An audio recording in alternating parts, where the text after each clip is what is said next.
نحمده ونصلی علی رسول الکریم وعلی آلہ وصحبہ اجمعین، اما بعد۔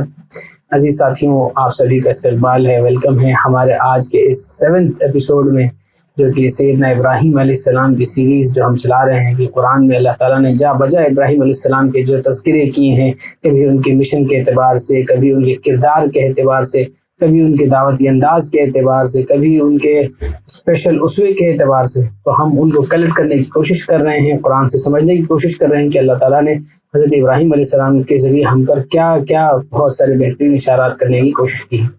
تو آج ہمارے سامنے ہے سورۃ المریم۔ سورۃ المریم میں اللہ تعالیٰ نے حضرت ابراہیم کو بہت پیارا قصہ کیا، آپ نے کئی بار سنا بھی ہوگا، بڑی پیاری آیتیں ہیں، وَاذْكُرْ فِي الْكِتَابِ إِبْرَاهِيمَ إِنَّهُ كَانَ صِدِّيقًا نَبِيًّا۔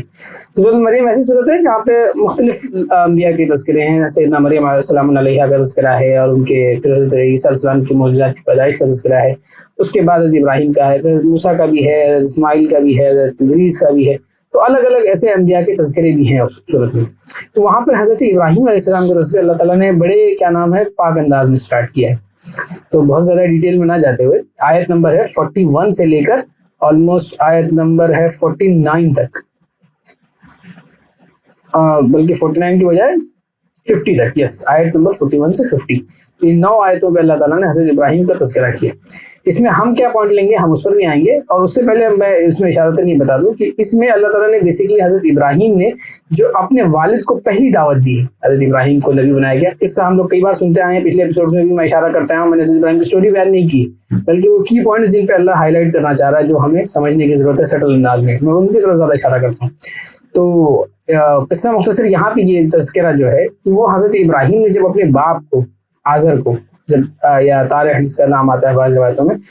اس کو جب تبلیغ کرنا سٹارٹ کیا، جب حضرت ابراہیم کو نبی بنایا گیا، ان کے پاس وحی آئی، اور جب انہوں نے اپنے والد سے شروع کیا اور جب ان کو دعوت پیش کی تو انہوں نے کس انداز میں پیش کی ہے، ان کا باپ ان کا سب سے بڑا دشمن بن گیا۔ جن آیتوں میں ہمیں بھی سمجھ میں آ جائے گا، اور واقعہ پڑھیں گے، ان آیتوں کی تصویریں پڑھیں گے تو اس میں واضح ہے کہ باپ نے ان کو سنسار کرنے کی، پتھروں سے مارنے کی اور ان کو بھگانے کی پوری طریقے سے بہت تشروئی سے بات کی، لیکن حضرت ابراہیم بڑے پیار سے بات کرتے جاتے ہیں۔ تو اللہ تعالیٰ نے اس تذکرے سے پہلے ہی ان کو سرٹیفکیٹ دے دیا ہے، اور اس پوری تقریر کے اندر ہمارے لیے کچھ بہت اہم مقامات ہیں، اس لیے جو میں نے ٹائٹل بھی رکھا ہے جنریشنل گیپ۔ تو حضرت ابراہیم کی زندگی میں آپ کو آج کی جو امت میں ہم لوگ کو ایک بہت بڑا مسئلہ دکھتا ہے، اسپیشلی ہمارے مسلم قوم میں اور مسلم امہ میں، کہ اس وقت ہم لوگ پریشان ہوتے ہیں کہ جنریشنل گیپ بہت ہے، ہمارے والدین ہمیں سمجھ نہیں پا رہے ہیں، ان کی ایج الگ تھی، ابھی انفارمیشن کا ایسا بوم آیا کہ ابھی دنیا نینو ٹیکنالوجی میں چلی گئی ہے، اس آج سے 30 سال پہلے کچھ پتہ نہیں تھا، کتنا پیچھے تھے اور آج کتنا آگے آ چکے ہیں۔ تو بہت ساری چیزیں میں ہمارے والدین، ہمارے بزرگ لوگ نہیں سمجھ پاتے ہیں چیزوں کو، تو ہمیں بڑا قلق ہوتا ہے۔ تو حضرت ابراہیم علیہ السلام نے ایک سٹل ہنٹ دیا ہے، اور اللہ نے حضرت ابراہیم کی زندگی میں اس جنریشنل گیپ کا بہت بڑا ہنٹ دیا ہے، جو کہ ان کی یہ زندگی کی سب سے یونیک ایسپیکٹ ہے۔ اس کے اوپر کبھی بہت ڈیٹیل سیشن ہو سکتا ہے، آج میں بس شارٹلی ہنٹ کروں گا کہ انہوں نے اپنے والد سے کیسے ٹریٹ کیا اور پھر انہوں نے اپنے بیٹے سے کیسے نبھایا ہے۔ حضرت ابراہیم واز دی برج، آپ سمجھیں گے کہ انہوں نے اپنے والد سے کس طرح سے بات کی ہے اور وہاں پہ کیسے برج کرنے کی کوشش کی ہے 2 جنریشنز کے گیپ کو، اور پھر اپنے بیٹے سے کس طرح سے انہوں نے ڈیل کیا ہے، اور وہاں پہ کس طرح سے ہمیں سکھایا ہے کہ ہم کس طرح سے جنریشنز کے بیچ میں گیپ کم کرتے ہیں اور ایک دوسرے کے قریب آتے ہیں، کس طرح سے ہمارا مشن ایک بندے سے دوسرے مشن میں ٹرانسفر ہوتا ہے، کس طرح سے ہمارا نالج ٹرانسفر ہوتا ہے، کس طرح سے ہماری اقدار، ہمارے مورلز اور ہمارے طریقے ٹرانسفر ہونے چاہیے۔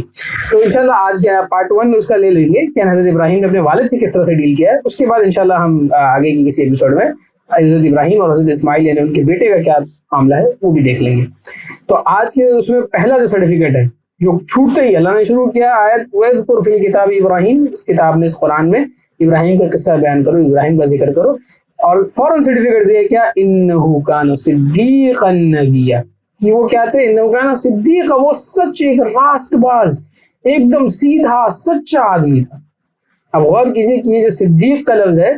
یہ اللہ کے رسول صلی اللہ علیہ وسلم کو نبوت سے پہلے صادق کہا جاتا تھا، سچا، یہ وہ روٹ صدق، اس کا جو روٹ ہوتا ہے صدق ہوتا ہے، سچائی سے، اور اللہ کے رسول کی سب سے پہلے کیا نام ہے مردوں میں جن لوگوں نے ایمان لایا اور اللہ کے رسول کے اوپر سب سے اندھا اعتماد جنہوں نے کیا، تو ان میں حضرت ابوبکر رضی اللہ عنہ کا نام آتا ہے، تو ان کا بھی ٹائٹل اللہ کے رسول صلی اللہ علیہ وسلم نے کیا رکھا تھا، صدیق۔ ہم کہتے ہیں نا حضرت سیدنا ابوبکر صدیق رضی اللہ عنہ، کیونکہ انہوں نے اس وقت رسول اللہ صلی اللہ علیہ وسلم کی سچائی بیان کی اور رسول اللہ صلی اللہ علیہ وسلم پہ یقین کیا اور ان کو سچا مانا جب کوئی نہیں ماننے والے تھے،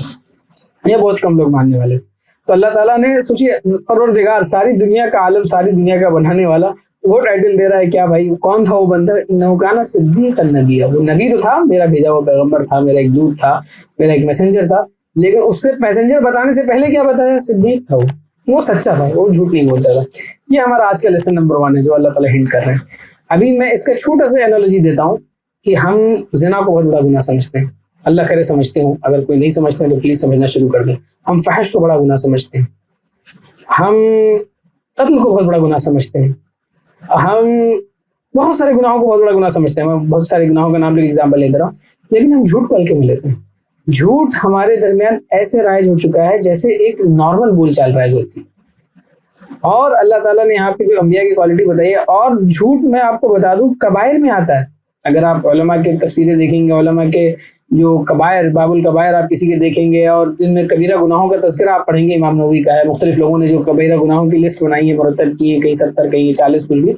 ان میں دیکھیں گے جھوٹ کبیرہ گناہوں میں آتا ہے۔ اور بعض روایتوں میں بعض لوگوں نے یہاں تک نقل کیا ہے قول کی بھائی جھوٹ ایسی چیز ہے کہ اس سے ایسی شدید بدبو آتی ہے جو آدمی جھوٹ بولتا ہے اس کے پاس سے، ہم انسانوں کے لیے لیول پہ نہیں، فرشتے دور بھاگ جاتے، اور ہم جھوٹ سے پرہیز نہیں کرتے، اور ہم بہت سٹل انداز میں جھوٹ بولتے چلے جاتے ہیں۔ کئی بار ہم کہانی بناتے ہیں، جھوٹ بولتے چلے جاتے ہیں۔ کس طرح سے؟ میں نے ایک واقعہ سنایا، اس میں 50% سچائی تھی، 50% لوگوں کو انٹرٹین کرنے کے لیے، ہنسانے کے لیے اس میں جھوٹ ملا دیا۔ اور میں کئی بار کچھ لوگوں میں ہوتا ہے خواب جھوٹا سنانا شروع کر دیتے، تو یہ بھی ایک بہت بڑا مسئلہ ہے۔ اس کے بارے میں تو حدیث بھی ہے، وقت وعید ہے کہ جھوٹا خواب سنانے کے اوپر کتنا خطرناک گناہ ہو سکتا ہے۔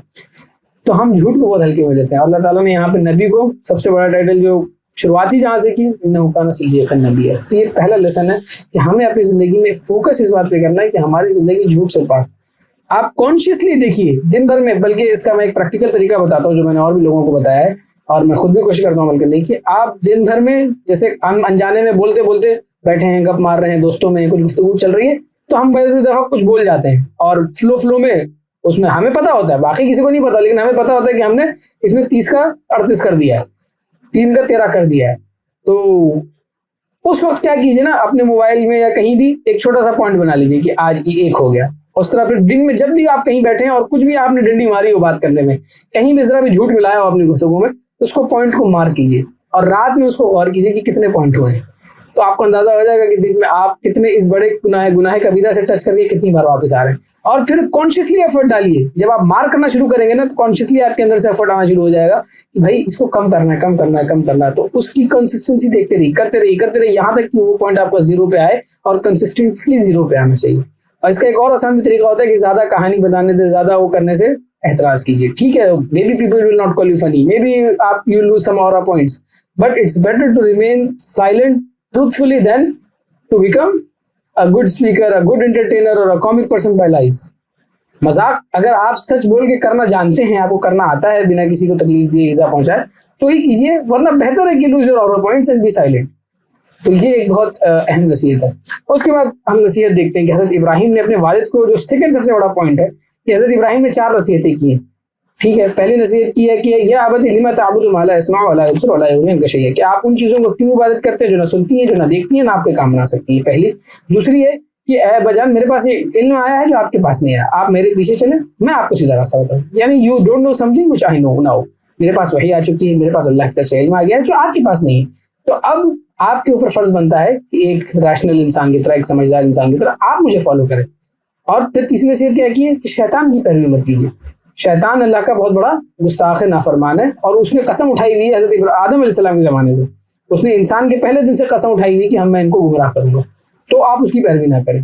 اور تیسری چوتھی بات کیا کہ ابا جان میں ڈرتا ہوں کہ کہیں اللہ کا عذاب آپ کو نہ پکڑ لے، رحمان کا عذاب، انی اخاف ان یمسک عذاب من الرحمن، یعنی ویسے تو وہ رحمان ہے، ویسے تو بہت رحم فرمانے والا ہے، بہت زیادہ مہربان ہے، لیکن مجھے ڈر ہے کہ کہیں اس کا عذاب نہ آپ کو پکڑ لے، اور آپ شیطان کے ساتھی بن کے رہنے کی وجہ سے، اور شیطان کے ساتھی جب آپ بن کے رہیں دنیا میں آخرت میں، کہیں اس کا عذاب آپ کو نہ پکڑ لے۔ تو یہ 4 نصیحتیں کی حضرت ابراہیم نے۔ اب اس میں ایک پوائنٹ ہے، میں نے نصیحتیں اجمالاً ذکر کی تاکہ آپ کو پتہ رہے کہ اس واقعے میں نصیحتیں کیا کیا ہیں، ان پہ ہم بہت زیادہ ڈیٹیل میں نہیں جائیں گے۔ اب اس میں پہلا کی ورڈ ہے کہ انہوں نے باپ کو مخاطب کیسے کیا۔ عربی زبان کا جو کی ورڈ کیا ہے حضرت ابراہیم نے استعمال کیا، یا ابتی، اے میرے پیارے ابا جان۔ یا ابتی کا ترجمہ بالکل ایسا نہیں ہے ابو جان، امی نہیں، اے میرے پیارے ابو جان، اس میں بہت لاڈ ہے، اس میں بہت پیار ہے کہ کوئی آدمی بچہ اپنے باپ کو جو یا کوئی جیسے عربی میں کہتے ہیں یا بنیا ہے میرے پیارے بیٹے، اے میرے لاڈلے بیٹے، اے میرے دلارے بیٹے، اے میرے راجا بیٹا، یا بیٹی میری پیاری بیٹی، میری مائی پرنسس ڈاٹر، جو بھی مطلب پیار سے ایک دم جو ایک کوئی ایپیٹوم ہوتی ہے نا، وہ ہر ماں باپ کے بیچ کی اپنی انڈرسٹینڈنگ ہوتی ہے، ہر باپ بیٹے کی، ہر ماں بیٹی کی، ہر باپ بیٹی کی، ہر اولاد کی، ہر اس کے والدین کی. تو وہ سب سے پیار کا جو لہجہ ہو سکتا ہے نا وہی یوز کیا ہے یا ابتی، اور ریشنلٹی سے اپنی گفتگو شروع کی ہے. فرسٹ پوائنٹ میں کہ آپ ایسی چیزوں کو کیوں پوچھ رہے ہیں جو نہ سن سکتی ہیں، آپ نے اپنے ہاتھ سے پتھر اٹھایا، اس کو بنایا، اس کی عبادت شروع کر دی. نہ وہ دیکھ سکتی ہیں، نہ آپ کو کوئی کام نہیں بنا سکتی ہیں، ان کو تو آپ نے بنایا تو آپ کو کیا کام بنائیں گی. ٹھیک ہے. اس کے بعد دوسری چیز جو ان کو ہائی لائٹ کی ہے، جو بہت امپورٹنٹ ہے، سیکنڈ پوائنٹ، کہ میرے پاس ایک ایسا علم ہے جو آپ کے پاس نہیں ہے. اس بات کو بہت احتیاط سے، بہت پریزنٹلی، پہلے اچھے انداز میں گفتگو کی تمہید باندھنا، ابا جان سب کچھ ہے، خیریت اچھی سے پیار سے مطلب ماحول بنایا. پھر بات رکھی کہ بھائی I know something which you don't know, ابا جان کچھ ایسی چیز ہے جو میرے پاس آ چکی ہے جو آپ کے پاس نہیں ہے، جو آپ کو نہیں پتا ہے. یہ ریئلائز کرانا کہ you need to unlearn something and relearn something, یہ بہت مشکل ہے. آج کی اس دور میں، جنریشن میں سب سے بڑا مسئلہ یہی آتا ہے، اگر ہم بزرگوں سے ڈیل کر رہے ہوں تو ان کو یہ ریئلائز کرا پانا کہ آپ کے پاس کچھ ایسی چیز نہیں ہے، یا something which you need to learn یا something which you need to unlearn. وہ بہت مشکل ہے کہ آپ کوئی چیز کرتے آ رہے ہیں، اب وہ غلط نکل گئی ہے، وہ صحیح نہیں ہو رہی ہے، اس میں مسئلہ آ رہا ہے. تو اس بات کو انہوں نے بورڈلی پریزنٹ کیا اپنے والدین کو. ہم میں سے اکثر لوگ یہ پریزنٹ ہی نہیں کر پاتے. کوئی چیز اگر ہم سمجھتے ہیں کہ حق ہے تو والدین کے سامنے رکھیے، اس کو پیش کیجیے، بہت اچھے انداز میں، پیار سے بات کیجیے، پیاری انداز میں اسٹارٹ کیجیے گفتگو، تمہید باندھیے، اور پھر بتائیے.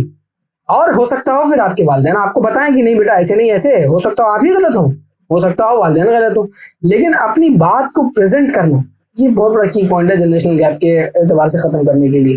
کہ بھائی آپ منیمائز کیجیے، کمیونیکیشن گیپس کو فل کیجیے. آپ کے پاس کوئی چیز ہے جو والدین کے پاس نہیں ہے تو go and present it to them. Don't say کہ یار انہیں تو سمجھ ہی نہیں آئے گا، یار وہ تو اپنی بڑھوتی کی عمر کو پہنچ چکے ہیں، یار وہ تو اب اس عمر میں کہ he is not going to understand anyways. It's no use telling him. They won't understand. Why won't they understand? You try to explain them first. وہ سمجھے نہ سمجھے بات کی بات ہے، لیکن آپ اپنا مقدمہ لے کر پیش تو کریے ان کے سامنے. اور اس کے بعد حضرت ابراہیم نے بڑے پیارے انداز میں کی شیطان کی پیروی نہ کرو، وہ میں نے اشارہ کر دیا، اس پہ ہم کبھی اور ڈیٹیل میں بہت بات کر لیں گے. اس کے بعد باپ کا جواب دیکھیے کہ باپ نے جیسے اکڑ دکھائی، کیونکہ بھائی وہ ہیڈ پریسٹ تھا، اس کے ساتھ یہ مسئلہ تھا کہ اگر بھائی وہ سب چھوڑ دے گا تو اس کی گدی چلی جائے گی، کرسی بھی چلی جائے گی، اس کا اتنا سماج میں سوسائٹی ہے، بلا بلا بلا سب کچھ ہے. اس نے کیا راغب انت عن آلہتی ابراہیم، کہ تو مجھے میرے معبودوں سے پھر گیا ہے، اور اس کے بعد اگر تم واپس نہیں باز آئے، اگر تم نے یہ روش نہیں چھوڑی تو میں تمہیں سنگسار کر دوں گا. لأرجمنک وہجرنی ملیہ، بس تم مجھے یہاں سے بھاگ جاؤ، دفع ہو جاؤ، یہاں سے نکل جاؤ، یہاں سے دوبارہ نظر نہیں آنا. تو حضرت ابراہیم علیہ السلام کے انہوں نے بہت تو شروع سے جواب دیا، بہت برا جواب دیا. ہوتا ہے میرے اور آپ کے ساتھ بھی ہو سکتا ہے کہ ہم اپنے والدین کے ساتھ کچھ جواب دینے جائیں، اس پر بھی بات کر سکتے ہیں شاید میں، اور بھی ڈیٹیل بہت ساری سٹل چیزیں، لیکن ہمارا جو مین پرپز ہے اس پہ آتے ہیں کہ حضرت ابراہیم نے جواب کیا دیا کہ وہ غصے میں آ گیا. اس نے یہاں تک دھمکی، کوئی سوچیے باپ بیٹے کو دھمکی دے رہا ہے کہ تجھے پتھر مار مار کے ہلاک کر دوں گا، سنگسار کر دوں گا، لأرجمنک،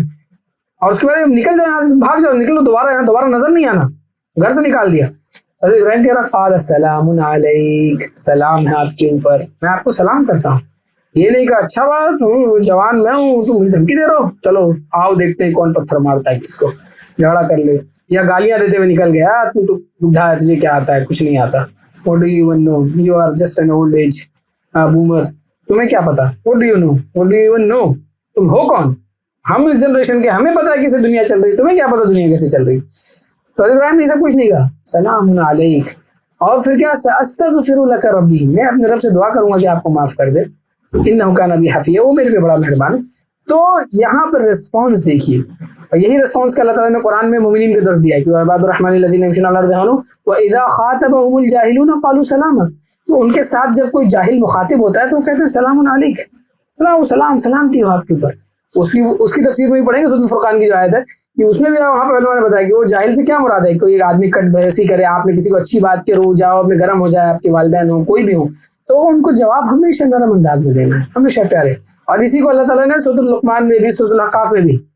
والدین کی جب ہوا وصینا الانسان بوالدیہ حملته امه وهنا على وهن وفصاله في عامين، اس کے بعد یہ ان اشکر لی ولوالدیک الی المصیر. اس کے بعد سورۃ لقمان میں اللہ نے واضح کہا وان جاهداك على ان تشرك بي ما ليس لك به علم، کہ اگر وہ مجاہدہ کریں، وہ کوششیں کریں کہ تم کو گمراہ کریں اور اس راستے پہ لے کے جائیں جو اللہ سے دور کرتی ہو، یا شرک کے راستے پہ لے جائیں، تو ان کو کیا کرنا ہے،